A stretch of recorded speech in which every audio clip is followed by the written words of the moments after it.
बिहार के पटना राजधानी में जहाँ सीएम आवास 2 किलोमीटर दूर से वहां सबसे बड़ा देह व्यापार होता है और वहीं पे एक लड़की का रेप हो जाता है। जिस फ्लोर में लड़की रहती थी उसके ऊपर गर्ल्स हॉस्टल में लड़की की भी सप्लायर होती थी। बेटी ताक ताक के रोने लगी। ऑक्सीजन लगल था बेटा, मेरी बेटी की ऑक्सीजन लगल था। नहीं जानते थे डॉक्टर साहब बदल जाएंगे, मेरी बेटी के मार देंगे। बेटा पैसा पर बिक गए डॉक्टर साहब।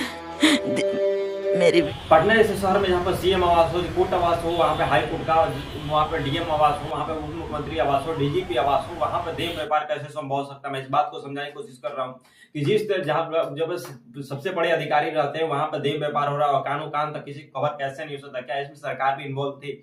ये बहुत से लोग जानते थे, लेकिन फिर भी इस पर चुप कैसे बैठ सकते थे वर्षों से। रुकिए एक मिनट, रुकिए रुकिए, सुनिए एक मिनट रुकिए।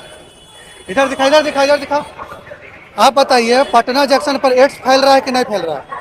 हम सिर्फ पूछेंगे, सिर्फ वो बोलिएगा। से तो गंदगी भर रहा है। हम पूछ रहे हैं, सिर्फ ये बताइए। आप ही लोग के सुनिए, इधर आइए।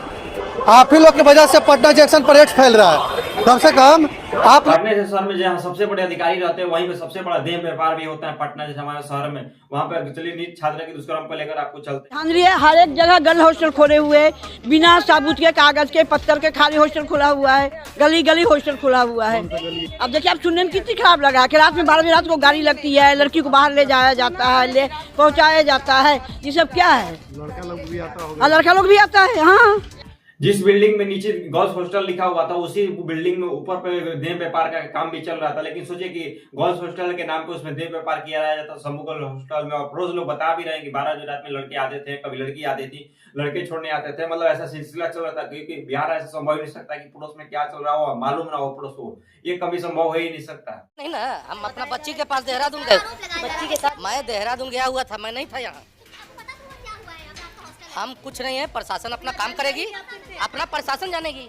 इससे साफ पता चल रहा है कि इस जैसे बोल रहा है कि इसमें पुलिस जाने, और हम तो यहाँ थे ही नहीं, हम तो देहरादून रहते हैं, अपनी लड़की से मिलने गए थे। जिसे लगता है कि रेप के समय लड़की से मिलने गए थे।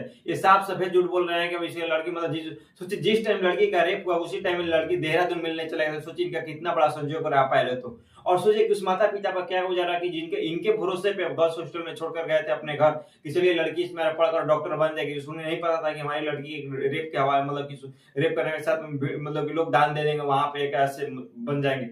और सबसे बड़ा सवाल ये होता है कि इनके पास ना कोई डेटा है, ना कोई आंकड़ा है कि हमारे गर्ल्स हॉस्टल में कितनी लड़कियां रहती हैं। प्राइवेसी के नाम पे हमने क्या दिया है, कोई सरकार के साथ लाइसेंस लिया है, नहीं लिया है। अगर लिए भी तो गर्ल्स हॉस्टल के साथ सीसीटीवी फुटेज क्यों मिटाए गए हैं? ऊपरी फ्लोर पे लड़के क्यों आते जाते थे? बहुत सारे सवाल हो जिनके पास कोई जवाब ही नहीं है। इस सीधा बोलने की पुलिस अपना जांच करे। पुलिस का जांच करे तो पहले ही बता चुकी है कि बिना मतलब की पोस्टमार्टम रिपोर्ट के बता चुकी है, नींद गोली खाकर लड़की कोमा